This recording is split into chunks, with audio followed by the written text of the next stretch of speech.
একটি গ্রামে একটি ছেলে থাকত, তার নাম ছিল রাজু। তার কাছে একটি পোষা কুকুর ছিল, নাম ব্রাউনি, যে সব সময় তার সাথে থাকত। অন্যদিকে গ্রামবাসীরা ব্রাউনিকে ভয় পেত।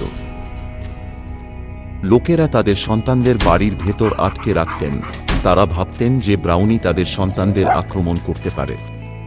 গ্রামবাসীরা ব্রাউনির মালিক আলোককে বারবার অনুরোধ করেছিল যেন তিনি ব্রাউনিকে গ্রাম থেকে দূরে নিয়ে যান, যাতে তাদের সন্তানরা নিরাপদে থাকতে পারে।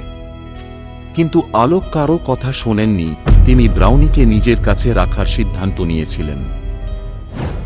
কিন্তু একদিন বিশ্বস্ত ব্রাউনির উপর ভুল অভিযোগ আনা হয়।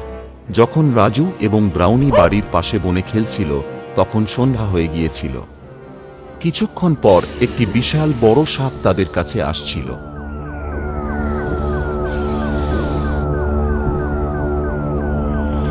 ঠিক সেই সময় সাপটি রাজুকে কামড়ানোর চেষ্টা করছিল। ব্রাউনি জোরে জোরে ঘেউ ঘেউ করতে শুরু করলো। রাজু কিছু বুঝে ওঠার আগেই ব্রাউনির জোরে জোরে ঘেউ ঘেউ করার কারণে রাজু ভয় পেয়ে যায় এবং পাথরে থেকে মাটিতে পড়ে যায়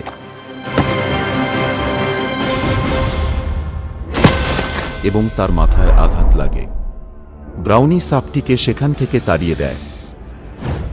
কিছুক্ষণ পরে গ্রামবাসীরা সেখানে পৌঁছান এবং রাজুকে দেখতে পান যে সে মাটিতে অচেতন পড়ে আছে। কিন্তু ব্রাউনি রাজুকে বাঁচানোর পরেও লোকেরা তাকে দোষারোপ করে এবং আলোককে বলতে থাকে যে আজ রাজুর এই দুর্ঘটনা ব্রাউনির কারণে ঘটেছে। সঠিক সময়ে আমরা এখানে পৌঁছালে এই ঘটনা ঘটত না। গ্রামবাসীদের কথা শুনে আলোক ব্রাউনিকে লাঠি দিয়ে মারতে শুরু করে এবং তারপর তাকে গ্রাম থেকে দূরে তাড়িয়ে দেয়।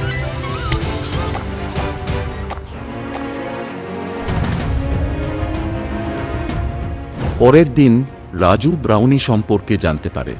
তার কথা শোনার পর রাজু বিশ্বাস করতে পারছিল না যে ব্রাউনি তার উপর হামলা করতে পারে।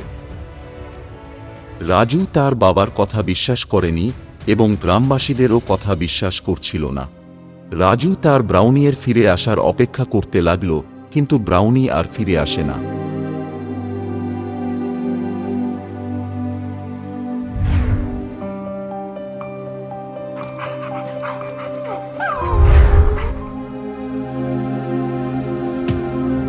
এরপর একদিন একই ঘটনা গ্রামে ঘটে। সেই সাপটি আবারও গ্রামে আসে এবং গ্রামের প্রধানের ছেলেকে সাপটি আক্রমণ করে।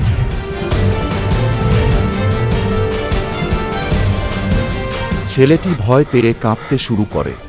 কেউই প্রধানের ছেলেকে বাঁচানোর জন্য এগিয়ে আসেনি।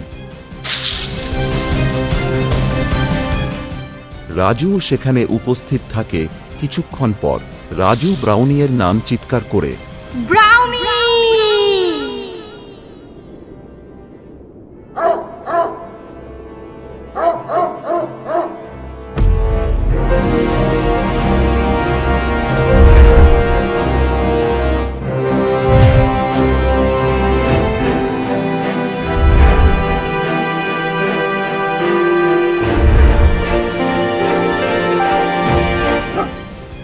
ঠিক তখন ব্রাউনি ছুটে আসে এবং সেই ছেলেকে বাঁচানোর জন্য আবার সাপের সাথে লড়াই করে এবং শেষে সাপটিকে মেরে ফেলে। এরপর গ্রামবাসীরা খুব অনুশোচনা করতে শুরু করেন, কারণ তারা সর্বদা ব্রাউনিকে দোষারোপ করতেন। পরে লোকেরা ব্রাউনির বীরত্ব বুঝতে পেরেছিল এবং তাকে সম্মানের যোগ্য বলে মনে করেছিল। তারা বুঝেছিল যে বিশ্বস্ততা এবং সাহস কখনো উপেক্ষিত হয় না। তার মালিক আলোকের খুশির কোনো সীমা ছিল না। রাজু ব্রাউনিকে খুব আদর করছিল। প্রিয় বন্ধুরা, এই গল্প থেকে আমরা শিখতে পারি যে কখনো কখনো আমাদের প্রতিটি কাজের সত্য এবং মিথ্যা জটিল হতে পারে, কিন্তু সত্য তখনই প্রকাশিত হয় যখন তার সময় আসে। ব্রাউনির মতো একটি কুকুর হলো সেই বন্ধু যে কখনো ছেড়ে যায় না, কখনো প্রতারণা করে না। একটি কুকুরের জীবন মাত্র 3টি শব্দে আবৃত আছে: সুখ, বিশ্বস্ততা এবং ভালোবাসা। আজকের গল্প এখানেই শেষ। আবার দেখা হবে নতুন গল্পের সাথে। ধন্যবাদ।